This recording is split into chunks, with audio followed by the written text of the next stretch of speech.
One day I was like, just Kara, just know that like I'm very fond of you. And then she was like, she was like, fun. How did you guys deal with disagreements between one another? Because surely there must have been some. Well, in those days, we didn't have a king-size bed. We didn't have a queen-size bed.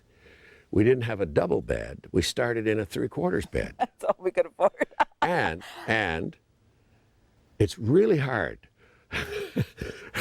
It's really hard to sleep together in a 3/4 size bed and not make up. And of course, now you know why those 4 children came in 4 years as well. Well, there you go. So that's the secret to a good marriage. A smaller bed? It's a bed where you cannot go to bed. Like twin beds, I think, are really hard on marriages because you could harbor a grudge all night, you know. Mm-hmm. So you get yourself a bed where you got to touch. You can't sleep without at least once at some point touching your loved one. And that just breaks down, and it's, you know, so it didn't happen that often, but making up was always especially sweet. All right, some advice from Mom and Dad there. Maybe too much information there at one point.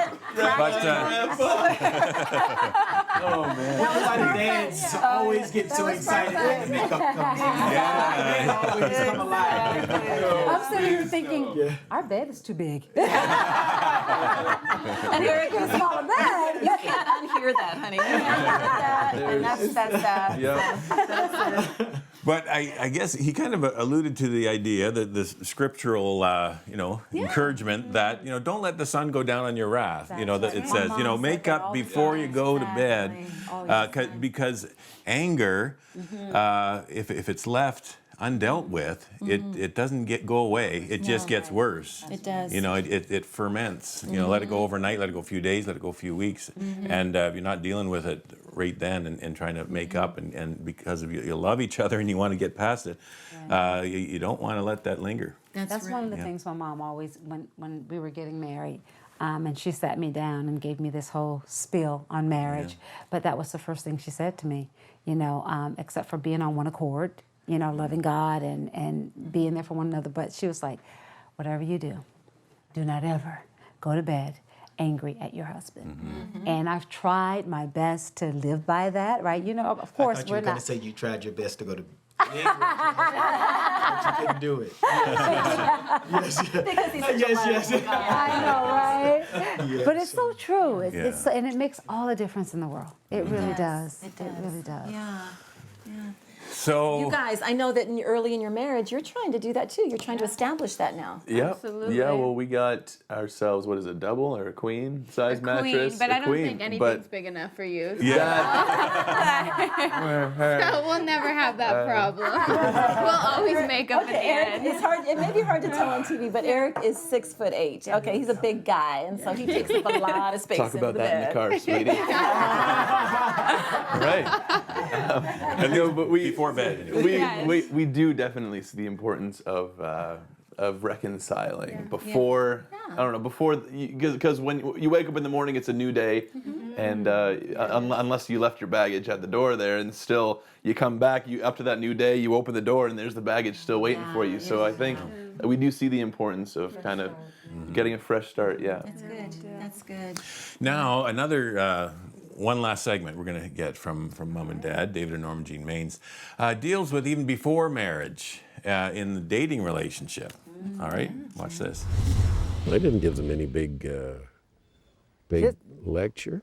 Well, my advice I gave to my sons. He had the advice that they remembered. Before they were dating anyone, they were just teenagers. I said to them, now don't you ever tell a girl that you love her unless that's the one you're going to marry. Because there's too many girls get broken hearts over guys saying they love them. And love, I love you, is a special, special word that you want to save for that one you're going to marry. So don't say it glibly. Just wait till you found the one you want to marry, and then you can say, I love you, And so Ron That's and my Ann- advice to the boys, and they Ron kept and that. Ann They have said, a story. We're at Ron and Ann's house right now. They have a story on that regard, that Ron remembered his mother's advice, and Ann was waiting and waiting. They need to tell that story. Okay, I remember that advice. You know, Mom, she got pretty stern. She said, Ron and my brother Reynold, you know, never tell a girl you love them until you know she's the one. And so that was stuck in my mind by the time that any dating happened. Story, okay? Okay, so early in our dating relationship, just as you talk about anything and everything, that story came up, and I thought, oh, I like that. I like his mother. I like that advice. That's really good. And so then we ended up dating for about a year, and then after a year, somebody got cold feet and broke up with me. Broke my heart. Maybe it was winter time. Shattered it to pieces. Literally broke my heart. And so we were broken up for several months during this time. And then after a few months, he's deciding, you know what, I think I want to get back with her. And so he comes to me and he says, you know, and we've been in touch all this time, and we were really good friends. And he comes back to me, he says, you know, I feel like I really want to get back together with you. And I said, well, I would love that, but you know, you broke my heart before, and I can't go through that again. I didn't see that coming. I honestly didn't, and I can't go through that again.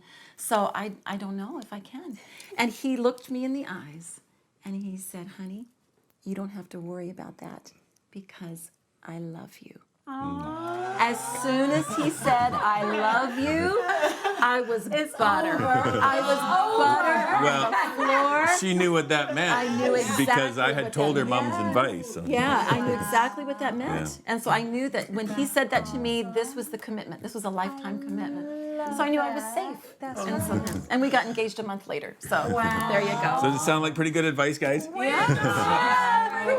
like it worked. It worked. It worked. That advice did trickle down to the grandsons as well, because Yes. I did the exact same thing Yes. with Kara. I told her that I told her early on in the dating relationship about the L word and how that is saved for who I intend to marry. Yeah. And so Kara knew. And so, but on my end, we have been dating and we were like a year in, and I was like, he still hasn't told me he loves me. And we were at Bible college, and there were other couples, and they were all saying that they love each other. And so I was like, what's going on? tried to get around it, but one day I was like, just Kara, just know that like I'm very fond of you. And then she was like, she was like, I know.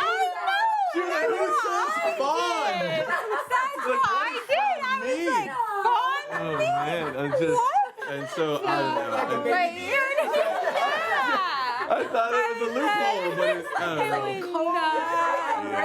Yeah, I know. I was all worried, and I was like, fond? When did you finally tell her you loved her? Well, it was probably a year after we started dating. And then you knew. That Yeah, actually, I remember where we were. We were at Lakeshore Pentecostal Camp, and we were kind of just cruising the campground at night. And we were in conversation, and I knew weeks and months beforehand that I had fallen in love with this girl. So I just trying to figure out a good moment when to say it. And so we were cruising under the moonlight, and I told her, I said, hey Kara, I want you to know that I completely love you. And what did you do? And I was so excited. She was. I have waited She was. so She kissed long, me. and We it kissed was in the good. car, Lakeshore under the moonlight. Yeah, he was watching the movies. Chip off the old blood. Yeah, exactly. Stop the story right there. And dating always makes some good stories. I like that a lot.